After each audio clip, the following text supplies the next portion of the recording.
Aujourd'hui, je vais vous présenter 10 astuces pour faire vos devoirs facilement et rapidement selon ce que je pense. Et oui, on s'est tous déjà retrouvés un soir avec des tonnes de devoirs parce que je fais cette vidéo parce que ça m'est arrivé l'autre fois et je me suis dit, tiens, je vais refaire une vidéo sur les devoirs. Donc, c'est parti, je vous emmène avec moi pour mes astuces. Donc pour commencer, ce que je vous conseille, déjà de 1, première astuce, c'est de vous organiser par vos devoirs. Ça c'est essentiel. C'est-à-dire que par exemple, il ne faut pas forcément attendre la veille pour le lendemain pour faire ses devoirs. Seulement parce que moi, je suis le roi de faire ça. Je suis du genre à faire le dimanche soir à 20 h. Sauf que c'est pas bien parce que en soi, on va dire que jusqu'en 3ème, vous pourrez faire ça. Mais oui, encore en 3ème, ça passe. On va dire qu'à un certain moment donné, ça ne pourra pas fonctionner. À fin de 4ème, pour ceux qui commencent à être en 4ème, vous verrez que ça ne passe pas. Et même parfois en 5ème. Ça dépend de quel prof, etc. Mais bon, en soi j'ai pas eu trop de problèmes jusque là. Mais je vous conseille vraiment pas parce qu'il n'y a rien de pire que d'arriver chez soi le soir et de se rendre compte de la tonne de devoirs. Donc je vous conseille vraiment de faire attention à ça. En 2, je vous conseille de ranger votre matériel scolaire correctement et d'avoir aussi un bon espace de travail. Donc ça c'est hyper important. On évite de travailler sur son lit. Voilà. Alors dans les extraits vidéo que je mets, parce que je mets des extraits vidéo où je travaillais parce que je suis extrêmement filmé, je travaillais sur mon lit, mais les amis c'est pas bien, je sais, mais alors vous allez me dire mais pourquoi il dit ça? Simplement les amis que je ne pouvais filmer que ici, simplement ça le déranger. Mais en soi, je vous conseille pas de faire ça du tout, c'est pas pratique et je vous dis tout de suite après j'ai arrêté. Là par exemple ce soir je les ai fait ailleurs parce que c'est pas possible. Donc ça c'est hyper important, avoir un bon espace de travail, ranger. Après bien évidemment si vous les faites sur votre lit un soir c'est pas grave, mais j'avoue que je le conseillerais pas. Ensuite en 3ème astuce, c'est de bien noter vos devoirs à faire parce que ça c'est un peu important parce que bon on sait tous qu'il y a Pronote ou École Directe, enfin bref, ou Lico, enfin voilà. Sauf que, comment dire que ça c'est le meilleur moyen de se planter. Alors c'est vrai que parfois il y a des choses qui se rajoutent sur Pronote École Directe et qu'on n'a pas demandé en cours, donc ça peut arriver, ça d'accord.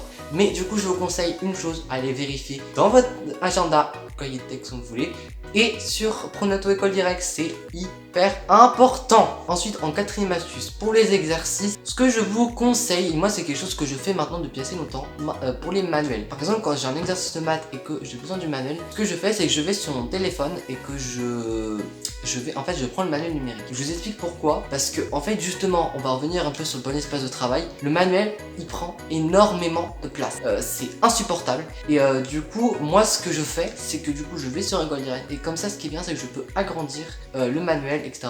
Et c'est beaucoup plus simple. Donc vraiment, c'est quelque chose que je vous conseille et que ce qui vous fera réduire. Comme ça, même, vous pouvez éventuellement laisser votre manuel dans votre casier. Bon, là, j'avoue que je vous conseillerais pas de faire ça parce qu'on sait jamais, on n'est jamais à l'abri d'une panne d'internet. Donc non, ça non. Mais en tout cas, ça peut être une solution. Moi, c'est ce que je fais maintenant depuis 1 an. Je prends jamais presque mon manuel à part quand il n'y a pas d'internet. Ce qui est rare, mais ça peut arriver. Mais sinon, je n'ai pas trop ce souci-là. Ensuite, 5ème astuce, pour la mémorisation. Parce que beaucoup ont du mal parfois à mémoriser, etc. Alors, moi, j'ai ma méthode. Honnêtement, je mémorise tout par cœur. Beaucoup d'entre vous, quand je dis beaucoup, c'est beaucoup, cette méthode-là, elle est débile. Vous pouvez donc passer par la fiche de révision. Il existe aussi, je sais plus ce que c'est, je crois, les flashcards. Ça peut être une astuce aussi. Moi, j'avoue que ça ne marche pas trop avec moi. Il y a aussi l'astuce du lieu où tu mémorises un objet à un lieu. Par exemple, je sais pas, t'as mémorisé, je veux dire n'importe quoi, mais t'as mémorisé un texte, tu mémorises que le texte est devant ta porte, ou je sais pas quoi. Moi, j'avoue que je déteste faire ça, même si je suis hyper visuel.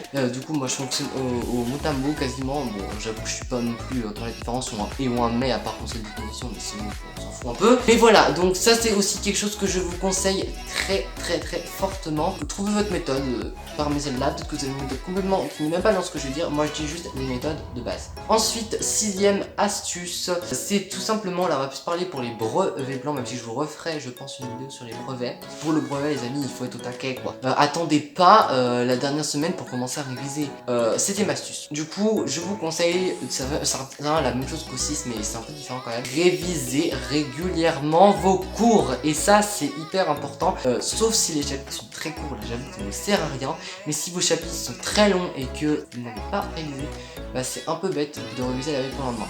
Il y en a certains par exemple, je sais qu'avec moi ça passe, mais il y en a beaucoup pour qui ça ne fonctionne pas. Bon, je suis pas un très bon exemple, j'avoue, mais bon. Ensuite, 8ème astuce, faites votre sac assez juste après avoir fait vos devoirs. Donc là on va plus parler un peu d'école. Je vous conseille vraiment de faire votre sac après, juste après avoir fini vos devoirs.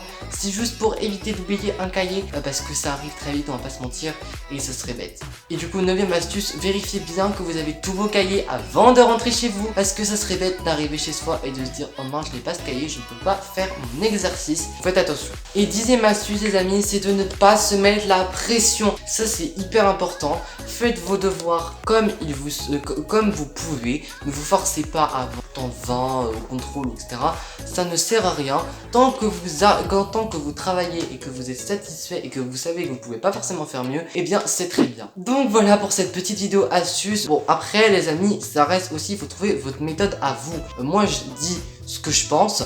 Voilà, mais il faut aussi trouver votre méthode à vous. Vous n'êtes pas obligé de faire tout ce que je vous dis, et heureusement, vous êtes quand même libre, voilà, vive la France, hein.